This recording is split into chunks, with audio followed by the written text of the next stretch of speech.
Josephine Hale was 27 years old, 7 months pregnant, and down to $18.40 in her account on the Thursday afternoon in February when she handed in her resignation. She'd worked at that company for 4 years. Her husband had worked there too, until 7 months ago.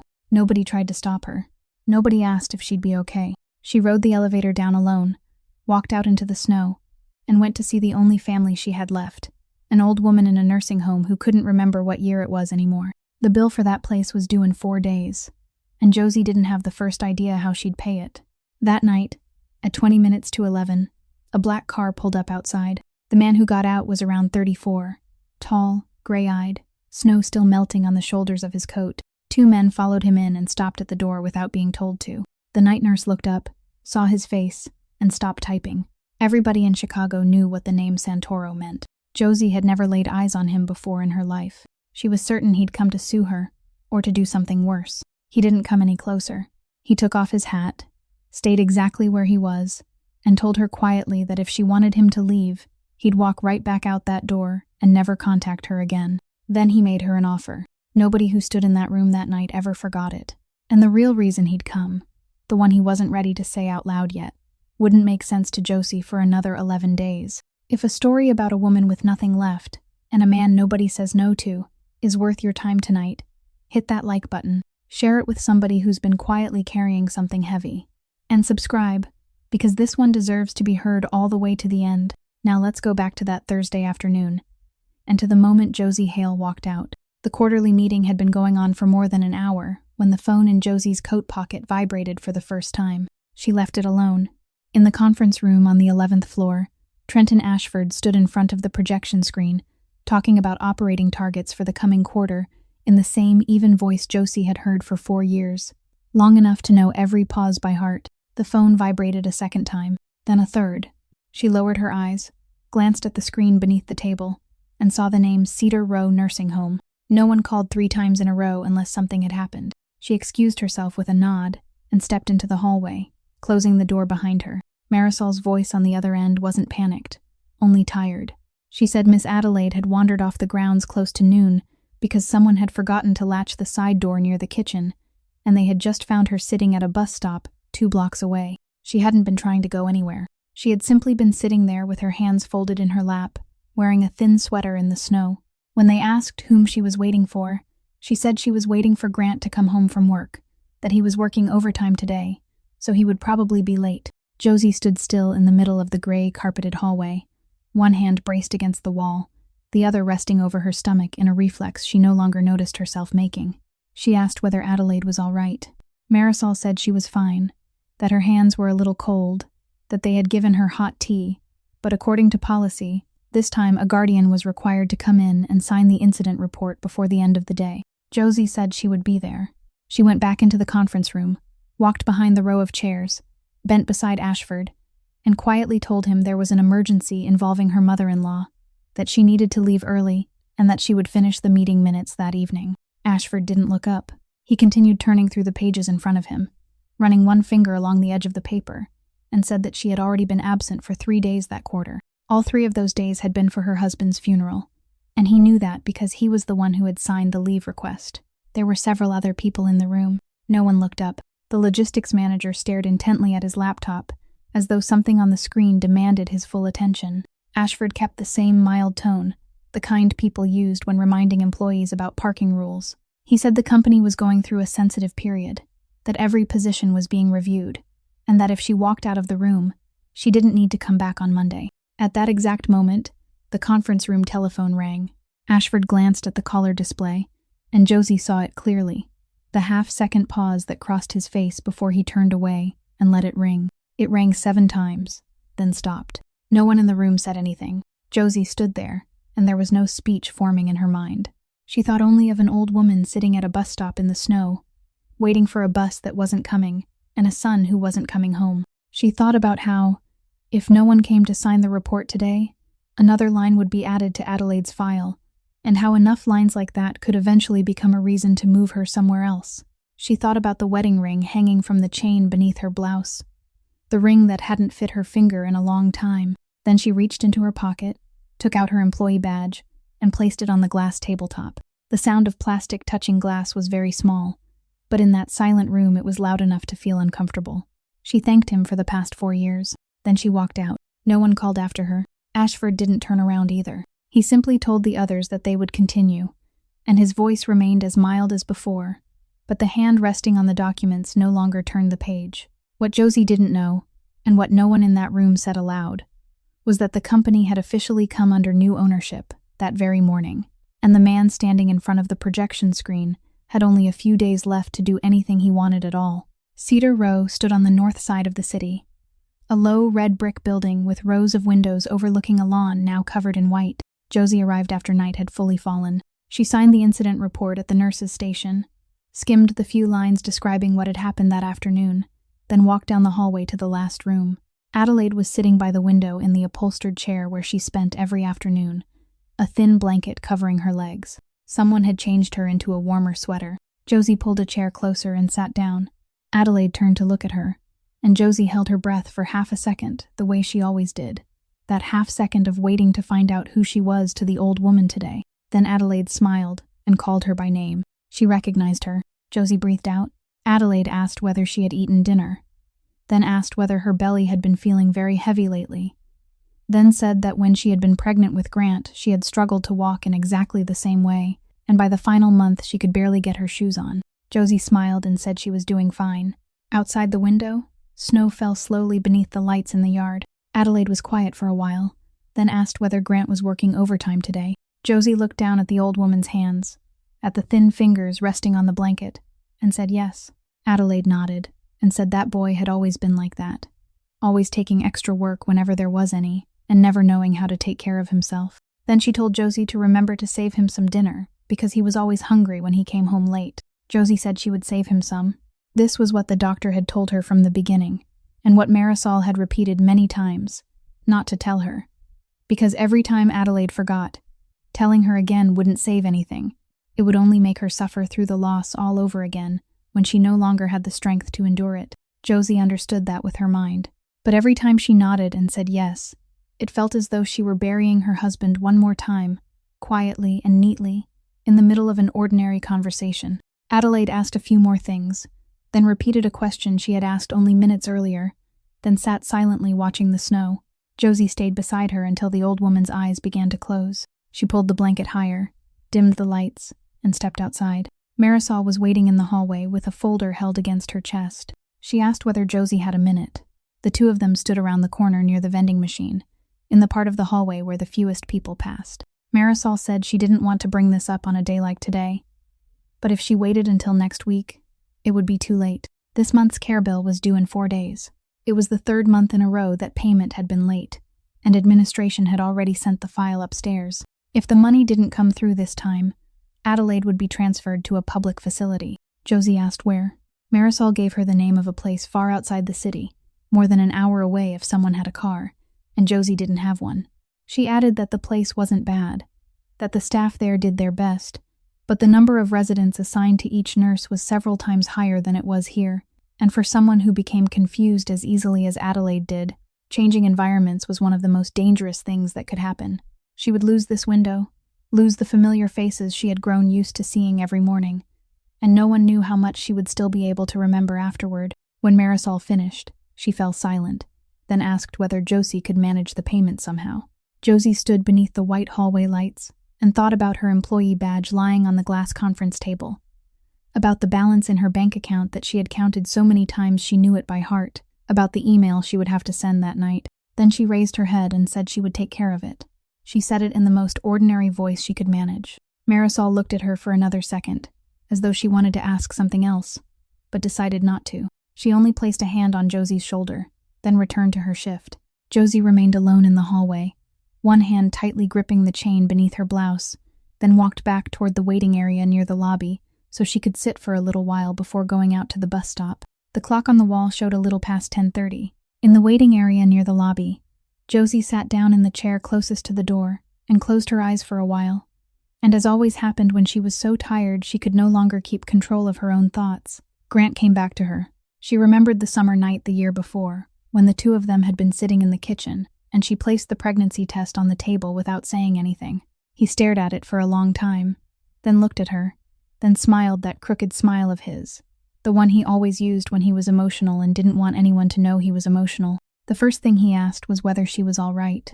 The second thing he asked was whether his mother's care bill had been paid for that month. He didn't sleep that night. The next morning, he signed up for additional night shifts at the warehouse. And when she complained, he only shrugged and said there were 3 people in their family now, so they had to start calculating everything all over again. He said their child would never have to sit somewhere waiting for someone to come pick them up. She remembered that every month he bought a postcard from the store near the train station, the cheapest kind, printed with pictures of buildings around the city that never seemed to change. He would sit at the kitchen table and write a few lines with a blue ballpoint pen, his handwriting large and slanted, then put a stamp on it and mail it to Cedar Row. She once told him it would be faster just to call, but he shook his head and said his mother forgot phone calls as soon as they ended, and by afternoon, if someone asked whether anyone had called, she would say no one had, but she still recognized his handwriting. The moment she picked up the postcard, she knew it was from him. He said she kept them in the drawer of her bedside table, and every time she forgot, she opened the drawer and read them again from the beginning. And that way, every month, she still had a son. Josie remembered teasing him once, asking what he could possibly write when every month the message was about the same length. And he had answered that his mother didn't need to know very much. She only needed to know that he still remembered her. Then Josie remembered the early morning in July, when the phone rang before dawn, and she reached for it in the darkness, still only half awake, and a very calm woman's voice on the other end asked whether she was the wife of Grant Hale. They told her to come to the hospital. She asked whether he was all right, and they told her only to come, and it was the way they didn't answer that question that made her understand. She couldn't remember what she had worn or how she had gotten there. She remembered only the hospital corridor, the white lights, the smell of disinfectant, and the plastic chair she lowered herself into when someone in a white coat began walking toward her. She remembered gripping the chain around her neck the entire time, so tightly that afterward the marks remained in her palm. 7 months had passed since that morning, and she still hadn't grown used to the absence of the sound of a key turning in the lock close to midnight. A few weeks after the funeral, the company sent Grant's personal belongings back to the apartment in a cardboard box sealed with yellow tape, along with a receipt she was required to sign. Josie signed it. Then she carried the box into the bedroom, set it in the corner beside the wardrobe, and covered it with an old cloth. She didn't open it, not because she didn't want to know what was inside. She knew what was inside: his protective jacket, his gloves, the steel lunchbox she had bought him the winter before last, and the toolbox he carried to every shift. She didn't open it because she knew one thing with absolute certainty: that the moment the lid of that box was lifted, his smell would come out, and she wasn't ready for that. The cloth had remained over the cardboard box for 7 months. A thin layer of dust had gathered along the edges, and Josie had learned how to walk past that corner of the room every day without looking down. Before going to Cedar Row that evening, Josie had stopped by the apartment. She climbed 3 flights of stairs, paused on the second-floor landing to catch her breath, then opened the door and went inside without turning on the living room light. She switched on only the small lamp over the kitchen table. There was half a carton of milk and 3 eggs left in the refrigerator. She thought she should eat something, but she wasn't hungry, so she poured herself a glass of warm water, sat down, and opened her computer. She had intended to write only a few lines and be done with it. That was what people did. A few polite sentences. Thank you for the opportunity. Wishing the company continued success. Then a signature. She typed 1 sentence and deleted it. Typed another, then deleted that too. Outside the window, the snow was still falling, and the traffic below sounded distant, as though it belonged to another city. Finally, she rested her hands on the keyboard and wrote exactly what was in her head, without editing and without reading it back. She wrote that she had worked there for 4 years and had never missed a single meeting, that her husband had worked there longer than she had and had never missed a single shift either, until his final one. She wrote that she had left the conference room that afternoon because her mother-in-law was sitting at a bus stop in the snow, waiting for someone who would never come home again, and Josie was the only person left who could go to her. Then she wrote a paragraph about those 3 days. She wrote that if the company needed an explanation for the 3 days she had been absent that quarter, she wanted to make it clear that those were the 3 days she buried her husband. She wrote that she wasn't asking anyone for sympathy. She only asked that no one ever mention those days to her again in the same tone used to remind employees about parking regulations. When she reached the final paragraph, she sat still for a long time before continuing. She wrote that she understood the company had the right to decide who stayed and who left, and she wasn't arguing with that. But she also wrote one sentence that other people would later read again and again: that a place which forced people to choose between their jobs and the family members who needed them wasn't a demanding workplace. It was a place that had forgotten its employees were somebody's children too. She signed her full name beneath it, Josephine Hale, included her employee number, then attached a copy of her husband's accident report, which she had kept in her personal files, not because she wanted to accuse anyone, but because she believed that if they wanted to understand why she had written the letter, then they should read that too. She sent it at 9 o'clock that evening to the Human Resources inbox. The computer made a small sound and then went quiet. Josie remained sitting at the kitchen table with both hands resting over her stomach. And for the first time that entire day, she allowed herself to think about what she had been avoiding ever since she walked out of the building. She had just lost her job. The nursing home payment was due in 4 days. She had no money, no one she could ask for a loan, no parents, no brothers or sisters. Not a single name in her contacts she could call and hear someone say, "All right, I'll take care of it." She thought about the baby inside her, about the chair beside the window at Cedar Row, and wondered what she had just done. Maybe a good mother would have kept her mouth shut and stayed through the rest of the meeting. Maybe dignity was a luxury meant for people who still had something to fall back on. She sat there until the water in the glass had gone completely cold. Then she stood, put on her coat, and went outside so she could reach Cedar Row before the office closed. About 4 miles to the south, in a room high above the city overlooking the lake, several men sat around a long wooden table. Bruno Falcone had been speaking for nearly 10 minutes. He laid everything out clearly, like a man who had done this many times before and knew exactly what he was talking about. He said the former leadership of the company they had just acquired had been bleeding it dry for years, that the records they had left behind were full of holes, and that there were much cleaner ways to deal with the problem than hiring a team of auditors and sitting around waiting. He said Rocco's father would have the entire matter settled within a week. Rocco sat at the head of the table with one hand resting on the wood and listened to everything. He didn't interrupt once. When Bruno finished, Rocco remained silent for several more seconds, then said that beginning today, that company would do everything on paper. That was all. He gave no further explanation and didn't look at anyone. Not a single man in the room asked a question. Bruno opened his mouth as though he were going to say something, then stopped and closed the file in front of him. One by one, the men stood, buttoned their coats, and left, none of them needing to be told that the meeting was over. The door closed. Rocco remained alone in the room, with only the desk lamp burning. He pulled the computer closer and opened the Human Resources inbox, which as of that morning belonged to him along with everything else in the other building. There were more than 20 unanswered messages. He skimmed through them and stopped at a subject line that looked different from the rest. He opened it. The letter was longer than he expected. He read it from beginning to end, slowly, and when he reached the last sentence, he sat still, then scrolled back up and read the entire thing a second time. There was one sentence he read 3 times. The sentence about a workplace that had forgotten its employees were somebody's children too. He leaned back in his chair. For reasons he couldn't explain, the image of a hospital corridor under white lights appeared in his mind, and he pushed it away. Then he noticed the attachment at the bottom of the message. He opened it. It was an accident report from a warehouse incident that had happened the previous summer. 11 pages written in the dry, neutral language of every official report in the world. He read the conclusion. It stated that the cause had been the individual worker's failure to follow proper procedure. He continued turning pages.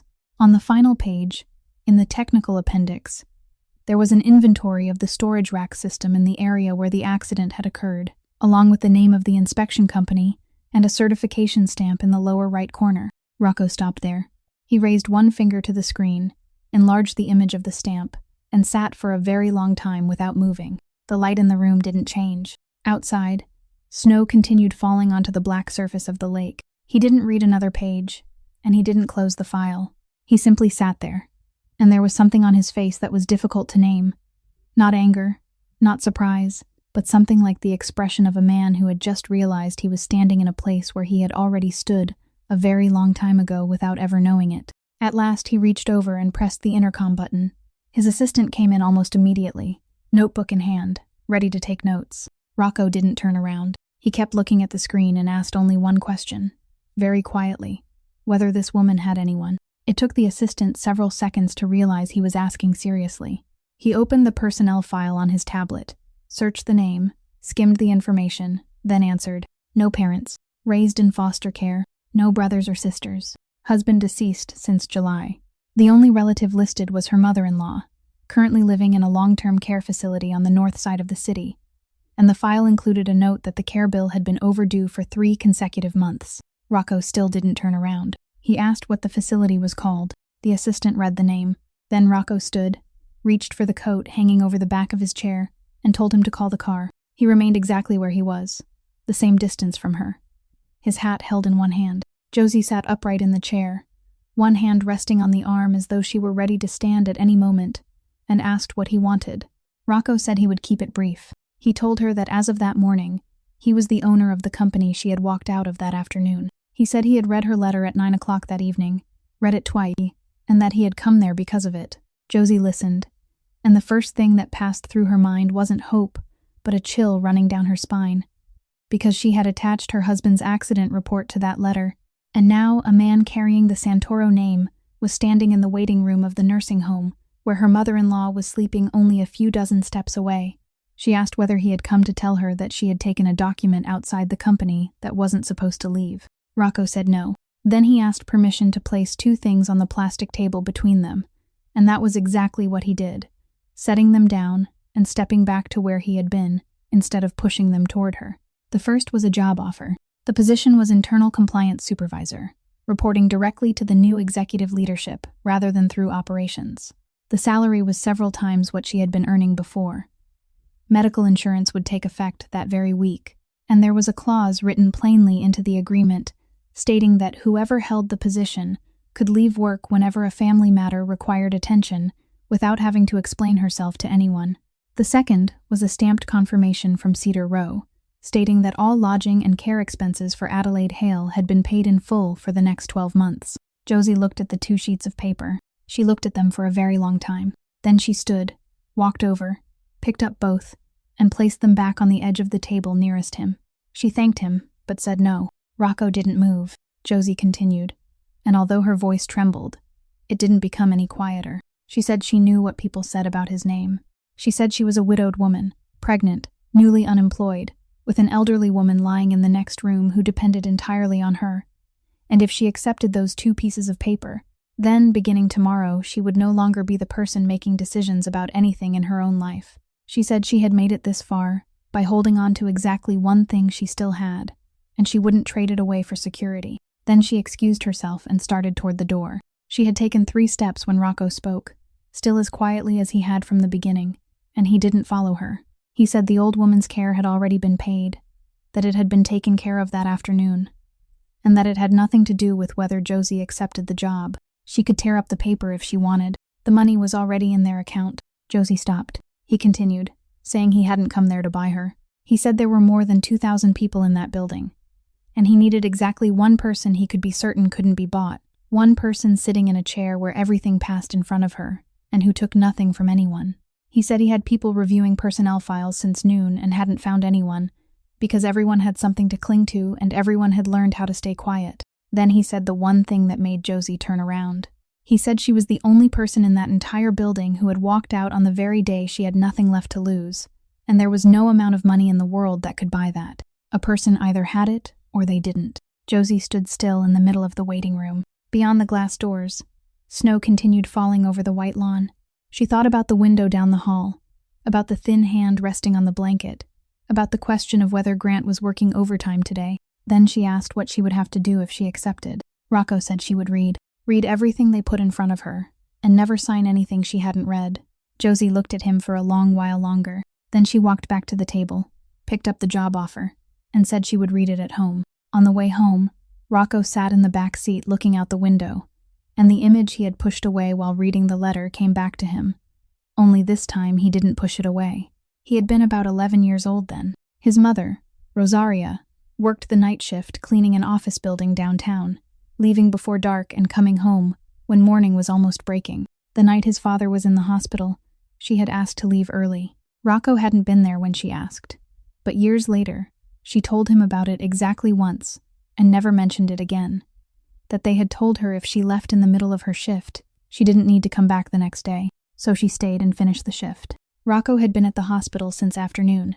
A neighbor had brought him there, then had to leave because she had small children of her own. He sat in the emergency department hallway on a row of orange plastic chairs fastened together by a metal bar, beneath white lights that never turned off and never seemed to grow brighter or dimmer no matter what time it was. He remembered counting the floor tiles. He remembered the sound of cartwheels passing by, the automatic doors opening and closing, and the smell of disinfectant clinging to his clothes so strongly that it was still there the next day.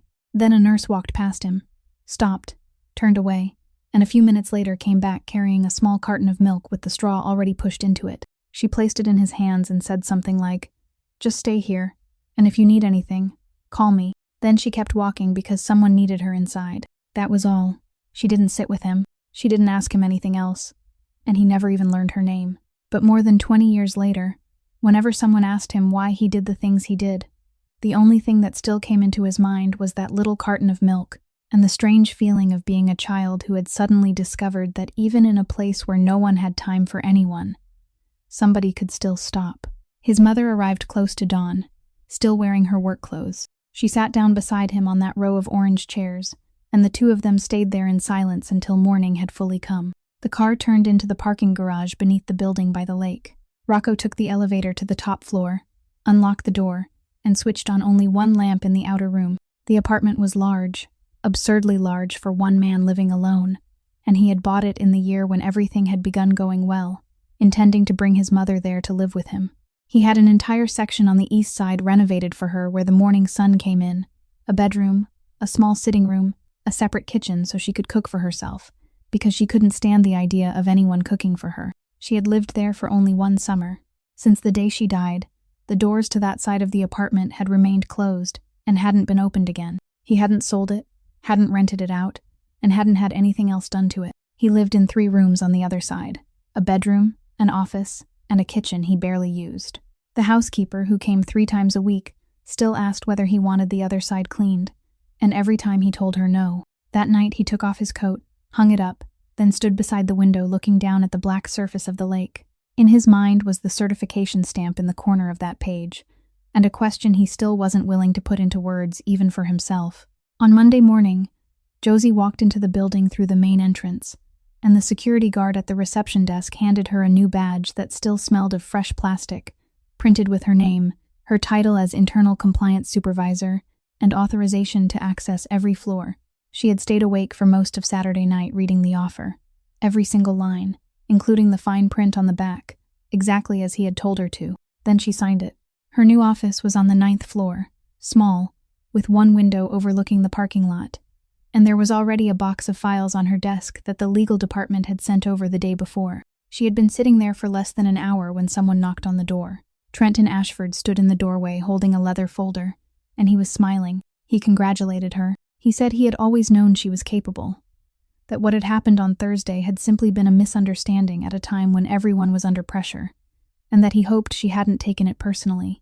Then he asked whether she could step into the hallway to speak privately because there was a camera in her office, and he said it as though he were making a joke. Near the emergency stairwell, he opened the leather folder. Inside was an agreement. He said the company wanted to bring the old matter to a proper close, that this was an additional support payment outside normal policy for the family of a deceased employee, that it wasn't an admission of responsibility in any way, only an act of goodwill. He turned to the final page and pointed out the clause, stating that the recipient agreed not to file any claim, not to provide related information to any third party, and not to speak publicly about the incident in any form. Then he pulled out a check, clipped inside the cover, and laid it on top of the papers. Josie looked at the amount.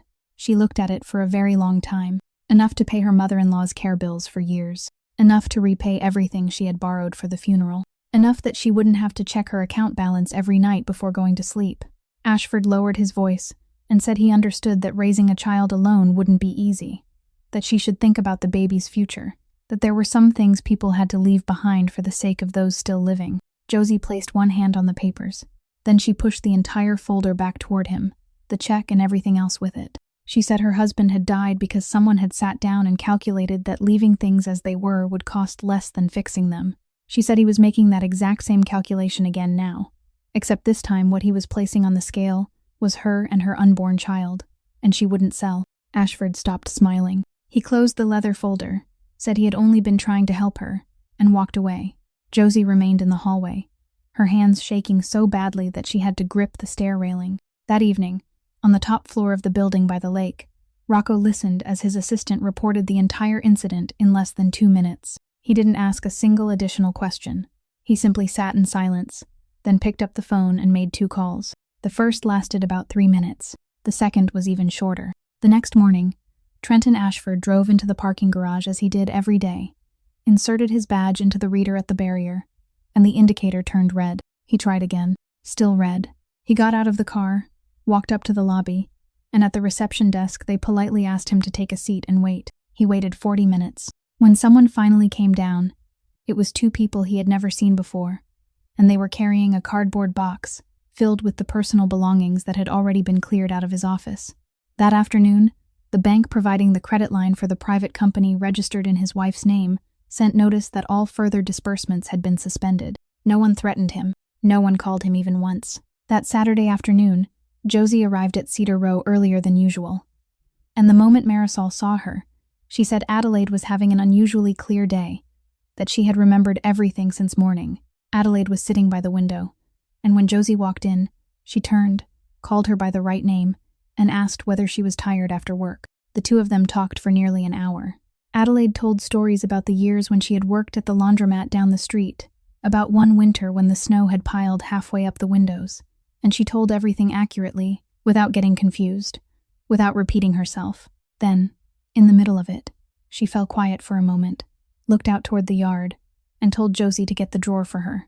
Josie pulled open the top drawer of the bedside table, and inside was a stack of postcards held together with a rubber band, thicker than she had expected, arranged neatly, every one the same size, every one covered in the same large, slanted handwriting. Adelaide lifted the whole stack onto her lap, worked one finger beneath the outermost card, pulled it free, and handed it to Josie. She asked whether Josie had ever read this one. Josie took it, and immediately she knew it was the last card, the one that had arrived after the man who wrote it was already gone. The front showed the same city buildings downtown as all the others. On the back were the familiar lines. Grant asked how his mother had been eating, reminded her to keep warm, said he was busy that month and hadn't been able to come see her yet, but that he would visit the following week. But beneath that, in the remaining space beside the address, there were several additional lines, written much smaller, squeezed in hurriedly. Josie read them. He had written that earlier that day at work he had submitted a report, and that he might lose his job because of it, but that his mother shouldn't worry because he had already figured things out. Then he wrote that if anything happened, she should tell Josie to open the bottom compartment of his toolbox. Josie read it a second time, then a third. She turned the postcard over, found the postmark in the corner, and stared at the date for a very long time. 3 days. Exactly 3 days before the early morning, when someone had called her. Adelaide sat beside her, one hand smoothing the stack of postcards on her lap, and said, "Read it, sweetheart. Grant wrote that to me. He writes to me every month." Josie sat very still. She didn't cry. She thanked Adelaide, folded the postcard, slipped it into the inside pocket of her coat, then stayed with her until darkness fell. She didn't cry on the way home either. She climbed the 3 flights of stairs, opened the door, turned on the light, walked straight into the bedroom, and stood in front of the corner beside the wardrobe. The old cloth was still there, in exactly the same place where it had been for 7 months. She pulled it away. She lowered herself onto the floor, cut through the tape with her key, and opened the cardboard box. The smell came out exactly as she had feared it would. The smell of protective fabric, machine oil, the smell of a man who had once sat at her kitchen table every evening. She let it come. She let all of it fill the room. Inside was his work jacket folded into a neat square, his gloves, the steel lunchbox, and at the very bottom, the hard gray plastic toolbox he had carried to every shift. She pulled it out, rested it on her lap, and opened it. The top tray held wrenches, screwdrivers, electrical tape, and a coil of wire. She lifted the tray away. There were 2 things in the bottom compartment. The first was a cheap hardbound notebook with worn corners, the kind sold at a neighborhood store. She opened it.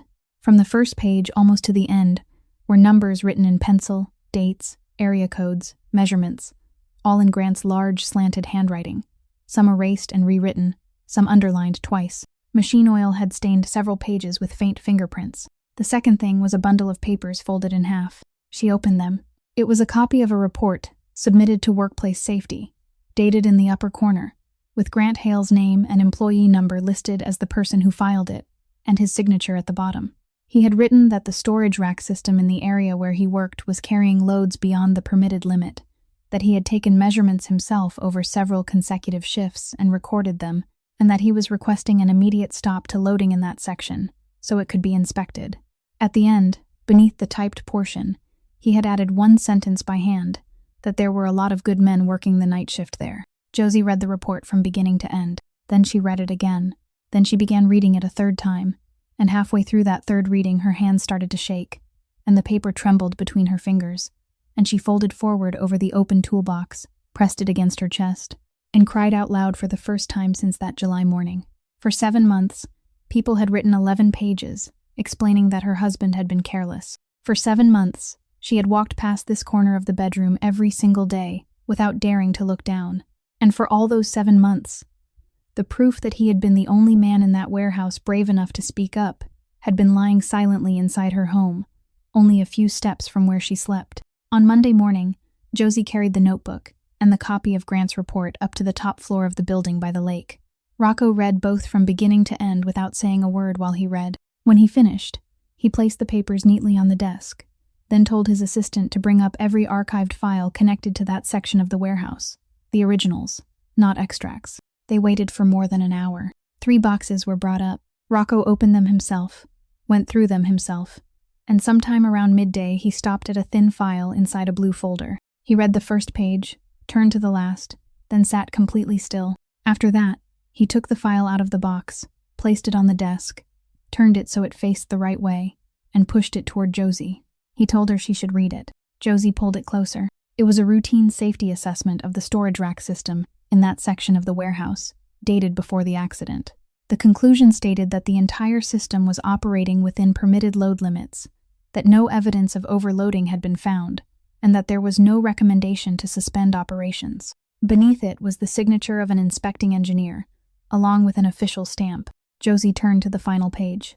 There was a small printed box labeled as confirmation that the document had completed the record's filing process, with an empty space for administrative approval. Inside that space was a signature. Josie stared at it. She said nothing. She lifted the page and brought it closer. The signature was hers. She lowered the paper back onto the desk. She looked out the window, then looked at the page again. Then she read aloud the date printed in the upper right corner, slowly, as though she needed to hear it to believe it was real. It was a day near the end of July, 3 weeks after the funeral. She remembered immediately, and the most terrible part was that she remembered immediately. Back then, at the end of every day, Ashford would leave a stack of documents on her desk for administrative approval, usually 30 or 40 papers at a time, meeting minutes, request forms, filing confirmations, things her job required her only to check for the necessary departmental signatures before signing the final box. At that point, she had been back at work for exactly 1 week after the funeral. At that point, she was sleeping less than 3 hours a night. She remembered sitting at her desk close to 7 in the evening and signing the entire stack in about 15 minutes, signing one after another, turning a page and signing, turning another and signing, because she wanted to leave in time to reach Cedar Row before visiting hours ended. She hadn't read a single word. She had only signed. Rocco remained seated on the other side of the desk. He said nothing. Josie placed both hands on the edge of the table. She asked whether this was the official version. Rocco said it was. She asked whether there was any other version in the company's archived records. He said no, only this one, and the report Grant had submitted didn't exist anywhere in the system. There was no incoming document number, no record of anyone receiving it, nothing at all, as though it had never been sent. He said this report was the only document the company had ever formally recognized regarding that section of the warehouse, and anyone trying to prove otherwise would first have to overturn it. Josie sat in silence for a very long time. Then she said she understood. She said that when they closed the accident investigation and concluded that her husband had failed to follow procedure, this was the document they had used to establish that there had been nothing wrong with the area itself. She said that for this document to carry authority, it had to be approved for filing. Then she said the last part in an ordinary, even voice that didn't rise at all. She said that for 7 months she had been searching for the person who killed her husband, asking herself who gave the order, who signed, who knew, and stayed silent, and she had just found her own signature at the bottom of the page. Rocco said she hadn't known what she was signing. Josie said yes, she hadn't known, and that was exactly what she would have to live with. She closed the file, pushed it back toward the middle of the desk, and sat looking at it. Beyond the window, the lake was gray and flat. No one in the room spoke for a very long time. Then Josie asked him one question, and only then did her voice change slightly. She asked why he had given her this chair, the chair where she was supposed to read everything that passed in front of her, when he knew perfectly well what the first thing she would read was going to be. Rocco didn't answer immediately.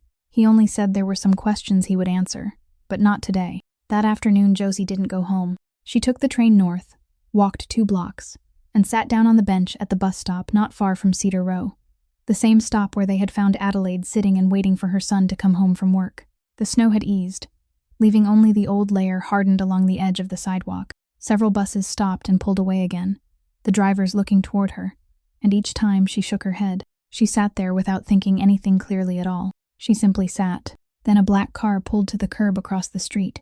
Rocco got out and walked over alone, while the other 2 men remained in the car. He didn't say anything. He sat down at the far end of the bench, leaving a space between them, and he too simply looked out at the road. They sat that way through 2 buses. Finally, Josie spoke first.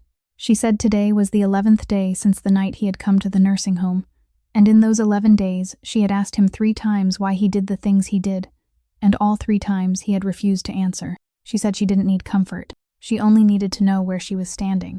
Rocco remained silent for a while longer. Then he said, "All right." He said that the night he read her letter, he opened the attachment and turned to the technical appendix, and in the lower corner of the final page, there was the stamp of the company that had inspected the storage rack system in that section. He said he recognized the stamp immediately. Josie turned to look at him. He continued staring straight ahead at the road. He said the company was a transport and warehouse equipment inspection business founded during his father's generation, legally registered under the name of his uncle, his father's only brother. On paper, his family owned no shares in it. In reality, it belonged to them and had belonged to them since before Rocco was old enough to sign anything at all. He said that in those days, the company's stamp was something that could be bought, and people bought it often. He said the storage rack system her husband had measured over and over in pencil, across several consecutive shifts, had been certified as safe years earlier, and the person who had issued that certification was one of his people. Josie said nothing. Rocco continued, his voice still as quiet as it had been from the beginning. He said he hadn't gone to the nursing home that night out of kindness. He had gone because after reading that final page, he understood that he wasn't an outsider looking into what had happened to her. He was one link in the machine that had killed her husband, and he had sat there for a very long time before telling his assistant to call the car. Then he said something Josie would remember for a very long time afterward. He said he had placed her in the exact chair from which she could see him, and if he had wanted to hide, he would have put her somewhere else. Josie sat still. Another bus stopped and then pulled away. She asked whether he had known from the beginning. She asked whether, when his father was still alive and people were selling those stamps, he had known. Rocco said he had been not yet 30 at the time, that he signed whatever his father put in front of him, and that he had never asked a single question. Then he said not knowing didn't make him innocent.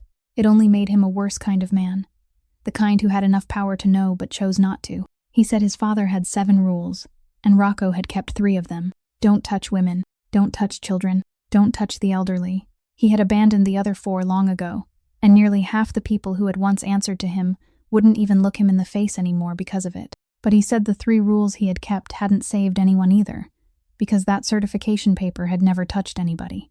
It had simply lain quietly in a file for years. And then one July morning it killed a man working the night shift. Josie turned away and looked down at the hardened snow beneath her feet. She asked what he intended to do. Rocco said he was going to testify. He said he would bring that company into the light, the stamp, the man whose name was on the papers, and all the years behind it. Josie asked whether the man whose name was on it was his own uncle. He said yes. She asked whether there was anyone else left in his family. Rocco was silent for a long time before saying no. There was only him. Josie sat there, and she understood that the man sitting a short distance away from her on that bench had placed in her hands the very thing that could destroy him from the first night, and had waited 11 days to tell her. In the personnel records for the warehouse, the man who had signed the shift assignment sheet that day was Owen Pruitt, a supervisor who had worked there for more than 30 years. Josie found his home address in a neighborhood on the west side, a row of low houses with wooden fences that had been painted over many times. She went there on a Sunday morning. He opened the door, saw her, and she could tell immediately that he recognized her, because something in his face seemed to collapse for less than a second before he put it back in place. He invited her inside, poured her a glass of water, and sat down in the chair across from her. Josie said she hadn't come to make trouble for him. She placed a copy of Grant's report on the table, turned it so he could read it, and told him she needed only one person to confirm that this document had once existed, that her husband had submitted it, and what had happened afterward. Owen didn't pick up the paper. He looked at it where it lay on the table, then said he couldn't help her. Josie said she understood that he was afraid of losing his pension. She said the company had already issued a written guarantee, notarized, with no conditions attached, and whether he signed anything or not, his pension would remain untouched. She took a copy from her bag and placed it beside Grant's report. Owen looked at it. Then, he gave a very short laugh, the kind of laugh a person makes when he is about to say something he has swallowed for far too long. He said, "You think I'm afraid of losing money?" He said that after more than 30 years in that warehouse, money wasn't what he lacked. Then he fell silent, both hands resting on his knees, and he finally said it. He said he knew that report. He was the one who had taken it from Grant's hands. He was the one who carried it upstairs. A few days later, Ashford called him up and didn't say anything about the report. He only said that the young man who was always sticking his nose into things needed to be sent down there so he could learn what real work was like. Owen said he had understood exactly what that sentence meant. He said he had stood in that office, and he could have asked one question, just one, and he hadn't asked it. He went back downstairs, opened the shift assignment sheet, and wrote Grant Hale's name into that section. Then he signed at the bottom. "I signed that sheet with this hand," he said. Then he said, "You asked what I'm afraid of. I'm afraid of sitting across from you and saying what I just said." The room remained silent for a very long time. Outside the window came the sound of someone scraping snow from a walkway. Josie sat still with both hands wrapped around the glass of water, which had already gone cold. She thought about the night she had sat on the bedroom floor with Grant's toolbox open in front of her. She thought about her own signature at the bottom of the page inside the blue folder, and the feeling that had gone through her when she saw it. The feeling she knew she would carry for the rest of her life. Then she set down the glass. "Mr. Pruitt, I signed something I didn't read either," she said. "I signed it 3 weeks after I buried my husband. I signed an entire stack in 15 minutes because I was trying to get to my mother-in-law before visiting hours ended, and that signature of mine helped them close his case." She said, "I didn't come here to forgive you, because I don't have the right to do that. But if you need someone to say this out loud to you, then I'll say it. I'm not angry with you." Owen Pruitt lowered his head. The man, now over 60 years old, sat there with his shoulders shaking, unable to speak for a long time. Josie didn't say anything else. Finally, he wiped his face with the back of his hand, looked up, and thanked her. Then he said, "But I still can't do it." Josie asked why. He looked at her and said, "Because you're still young. You still know how to be brave. I stopped knowing how a long time ago." He pushed both papers back toward her, then walked her to the door.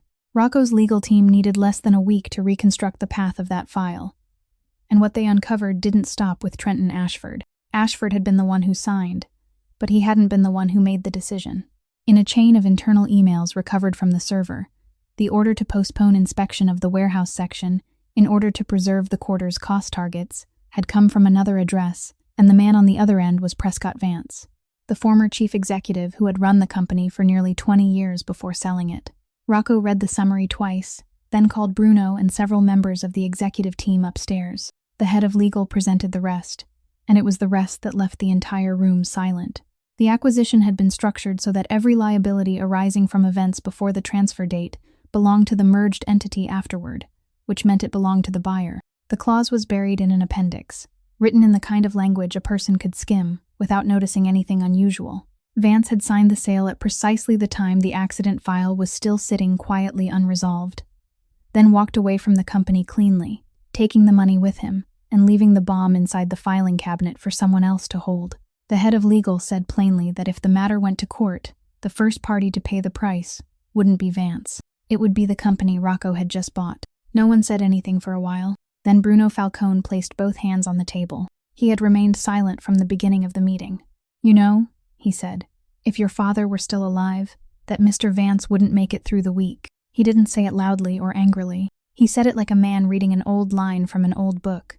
Then he said, "I sit here watching you pay lawyers to sue a man who took your money and walked away with it. And I have a hard time understanding you, kid." Rocco looked at him. He said only that this would be handled with paperwork, and he didn't repeat himself. Bruno nodded, closed the file, and said nothing else. But when everyone stood to leave, he was the last one out, and he paused at the doorway for one extra moment before stepping through. 3 days later, an envelope arrived by certified mail at Josie's third-floor apartment. She signed for it, opened it immediately in the hallway, and had to read it twice before she understood what she was holding. It was a notice from family court, stating that a petition had been accepted requesting a change in the legal guardianship of Adelaide Hale, along with a summons requiring Josie to appear as the current guardian, with the date and time of the hearing clearly listed. Josie turned to the section naming the petitioner. There was a name she had heard only a handful of times in her life, always from Grant, always in sentences he started and never finished. Dale Hale, her husband's older brother, the man who had left home long before she ever met Grant, who hadn't been at their wedding, hadn't been at the funeral, and had never once visited Cedar Row. In the petition, he was identified as Adelaide's biological son. The stated reasons were written in clean, careful language, that the current guardian was unemployed, pregnant, without stable income, had fallen behind on care payments for several consecutive months, and had recently begun receiving financial assistance from an individual with a criminal record.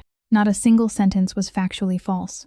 Beneath it was the name of the law firm representing him, a downtown office Josie couldn't afford even to walk through the door of. She stood in the hallway holding the papers in her hand, and she understood that they didn't need to defeat her. They only needed to pull her away from the place where she was standing. The invitation came by phone the next morning, polite and brief, from someone who introduced herself as Mr. Prescott Vance's secretary. The meeting place was the lobby of a downtown hotel, in broad daylight, with people constantly passing through. Josie arrived 10 minutes early. He was already seated at a table by the window, an older man with silver hair wearing a V-neck sweater beneath his jacket. And when he saw her, he stood, pulled out the chair for her, and asked whether she would rather sit farther from the door because there was a slight draft there.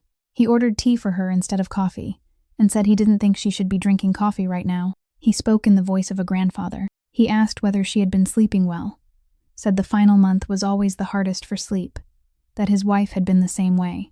Then he told her the exact date her baby was due, down to the day, and added that the doctor caring for her was a good man, someone he happened to know a little. Josie placed both hands on the table and asked what he wanted. Vance said he didn't want anything at all, that he only wanted to speak with her before things went too far.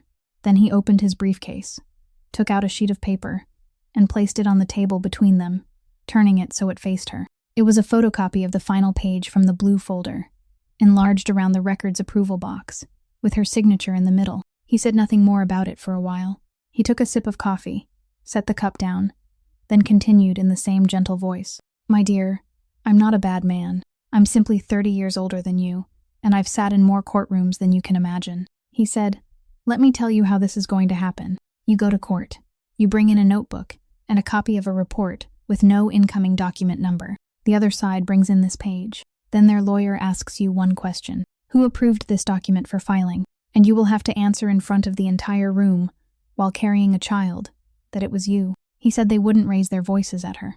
They would ask very politely, ask the same thing over and over in different ways, and every time she answered, she would have to say it again. He said then it would drag on, hearing after hearing, motion after motion, and she would have to travel back and forth, take time away from work, leave a small child at home. Then, years from now, her child would be older, and someone would search her mother's name. He said he wasn't threatening her, he was only describing what would happen. Josie sat still. She looked at the paper on the table, at her own signature, and realized her hands had gone cold. Vance closed his briefcase, took out his wallet, placed enough money beneath the saucer to pay for both drinks, and stood. Before leaving, he said one last thing in the same voice, without raising it even slightly. "I don't need to win, my dear. I only need you to get tired." Then he wished her well, told her to be careful walking because the sidewalks were slippery, and left. That same afternoon, the law firm representing the petitioner submitted additional documents to the court. Among them was a certified copy of the blue folder, accompanied by a note stating that this was the only official safety assessment the company had ever recognized and archived for the area where the incident occurred, that it had been approved for filing through proper procedure, and that the person who had performed that approval was the current legal guardian, Josephine Hale. That night, Josie sat at the kitchen table for a very long time, with the two copies lying side by side. On one side, the pencil handwriting in her husband's notebook, on the other, her own signature at the bottom of the page that had buried him. She didn't cry. She simply sat there. And for the first time since that night in the nursing home waiting room, she truly thought about stopping. Dale Hale's address was included in the court documents, in a small town about 2 hours from the city by car. Josie asked Marisol to drive her there on Saturday morning.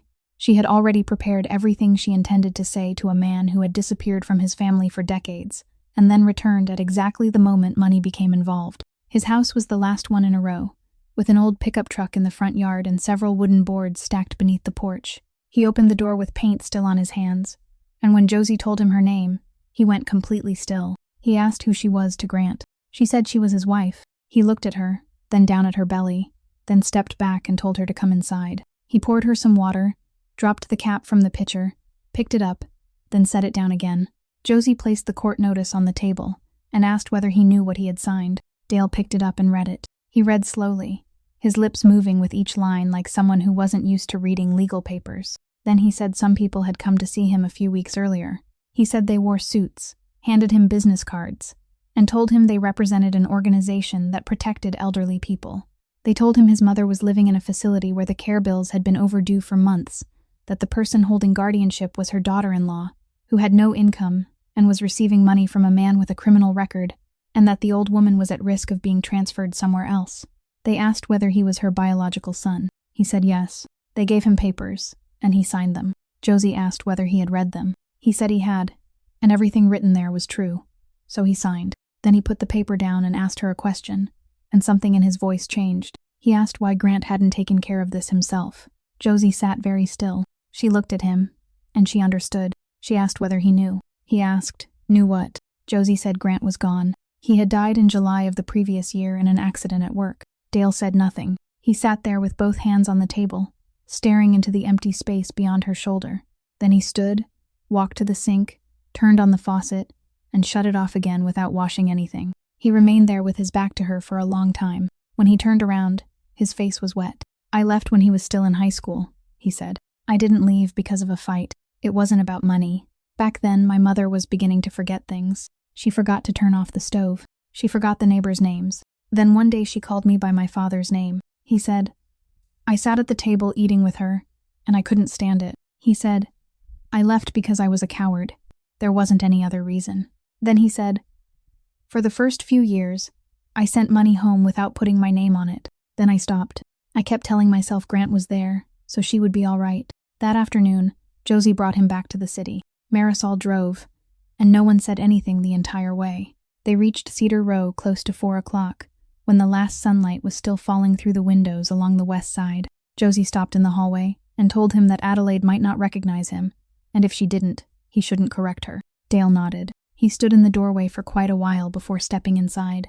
Adelaide was sitting by the window with her hands resting on the thin blanket over her legs. She turned and looked at him. She looked for a very long time. Then she smiled. She asked whether he was a friend of her, Dale. Dale didn't answer immediately. He walked in, pulled the small chair closer, and sat beside her. She said he looked very familiar. Then she asked how Dale was doing, said it had been a long time since he had come home. Dale reached out and took her hand. He's doing all right, ma'am, he said. Adelaide nodded. She said Dale was always going far away. He said he had work to do. Dale said yes. She asked whether he was eating properly. He said he was, and told her not to worry. She asked when he would be coming home. Dale sat silently for a moment. Then he said, he'll be home soon, ma'am. The old woman nodded several times, then turned back toward the window. All right, she said. Tell him to dress warm. Outside, snow lay across the lawn. Dale remained there, holding his mother's hand. And he didn't say another word until darkness fell. Josie stood in the hallway and didn't go inside. Rocco's phone rang close to 1 o'clock in the morning. His assistant spoke very briefly, saying that 2 family cars had left the south side 40 minutes earlier, that Mr. Falcone was with them, and that they were now in the parking lot of the hotel where Prescott Vance had been renting a room long-term since selling the company. Rocco asked nothing else. He took his coat, went down to the garage, and drove himself. The snow had begun falling heavily again. The highway was almost empty, and he drove the entire way with both hands on the steering wheel and the radio turned off. He arrived while the sky was still completely dark. The parking lot was behind the building, high lamps casting a pale yellow light over the ground, with snow gathering in long streaks between the rows of cars. Bruno stood beside the first vehicle with his collar turned up and both hands in his pockets. 2 other men stood a few steps away, facing the rear entrance of the hotel. No one had gone inside. Not yet. Rocco parked his car across the exit, shut off the engine, and stepped out. He crossed the open lot, and the sound of his shoes grinding through the snow was the only sound there. Bruno saw him and didn't look surprised at all. The other 2 men glanced at Bruno, then at Rocco, then stepped back half a pace and stopped looking at anyone. Rocco stopped about 3 steps away from Bruno. He said nothing for a moment. Then he asked whether Bruno had gone upstairs yet. Bruno said no. Rocco said, then go home. Bruno didn't move. He said, let me say one thing, he said. I followed your father from before you could walk. I sat in your family's kitchen and ate food your mother cooked. I know about that night at the hospital. I was the one who went looking for you the next morning. He said, now there is a young woman carrying a baby being dragged into court so they can take an old woman away from her, and you sit there paying lawyers. Rocco stood still. Then he said he was going to say this once, and he wanted Bruno to listen to all of it. He said, if anything happened to Vance that night, then by morning Vance would become the victim. He said people would write that a former chief executive had been harmed in the middle of a legal dispute with a company owned by the Santoro family. He said after that, no one would care to read anything Josie brought into court. Her husband's notebook would become nothing more than the notebook of a man who died in a warehouse, and she would become a woman who took money from this family and then sued a man who was no longer alive to defend himself. Rocco said, don't tell yourself you're saving her, you're burying her. Bruno didn't answer. Snow fell onto both men's shoulders, and neither of them brushed it away. At last, Bruno gave one slow nod. He said, all right. Then he added, his voice rougher now, your father wouldn't recognize you. Rocco said, I know. Bruno looked at him for a long time. Then he motioned for the other 2 men to get into the cars. He walked around the front of the vehicle, opened the door, paused with one hand resting on the roof, and said one last thing without turning around. I've been with this family for 40 years, kid. Then he got in.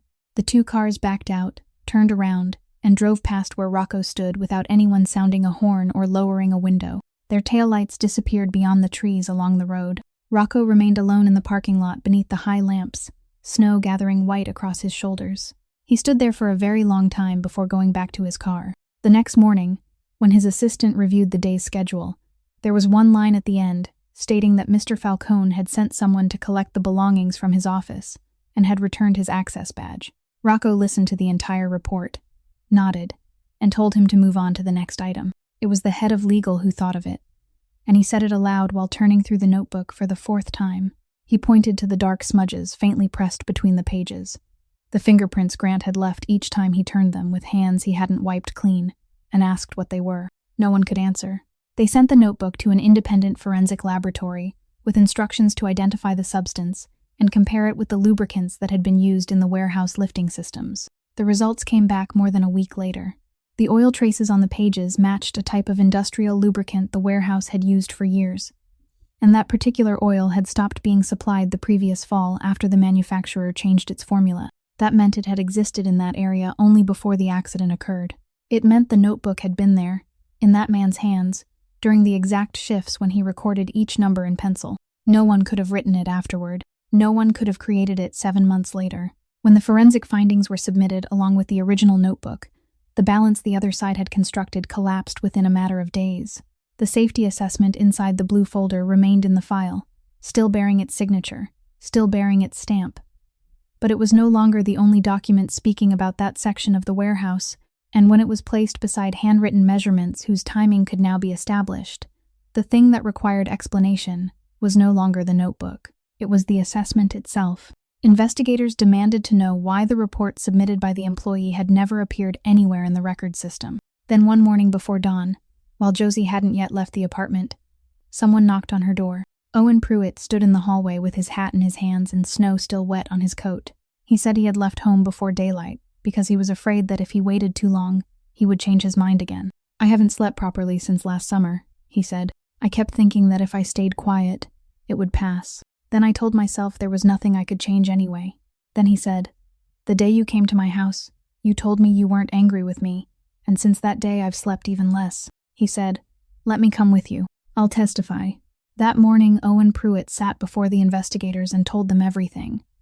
From the moment he took Grant's report from his hands and carried it upstairs, to the day he was called into the office and heard the remark about sending the young man down there so he could learn what real work was like. He submitted a copy of the shift assignment sheet bearing his own signature. He asked for no leniency. That same week, Rocco met with investigators at a scheduled appointment, accompanied by a lawyer he never needed to use. He testified about the transport and warehouse equipment inspection company, about who actually owned it, about the years when its certification stamps had been issued and the way they had been issued. He gave the name of the man listed on the license. He explained the relationship clearly. He sat there for nearly an entire day and avoided no question. When it was over, they asked him to sign every page of the statement, and he signed them all. That afternoon, when he stepped into the hallway, his uncle was sitting on the row of chairs outside with his lawyer beside him. The old man wore a wool coat and had a cane propped against his knee, and he had clearly been sitting there for quite some time. Rocco stopped. His uncle looked up. The two men looked at one another across the hallway, with its gray vinyl floor beneath the same unchanging white lights. Neither of them said anything. Then the old man pushed himself upright with the cane, slowly, taking a moment before he could fully straighten his back, and turned away toward the office door after someone called his name. He didn't look back. Rocco remained standing in the hallway, and he stayed there until the door had closed completely. The guardianship hearing took place on an early April morning in a small courtroom on the second floor of Family Court. Josie arrived early with Marisol. Her belly was very heavy now, and she had to stop at the bottom of the stairs for a while before climbing them. Across the room, Dale Hale sat beside an attorney in a gray suit, both hands resting on his knees, his eyes lowered to the tabletop. He didn't look at her even once.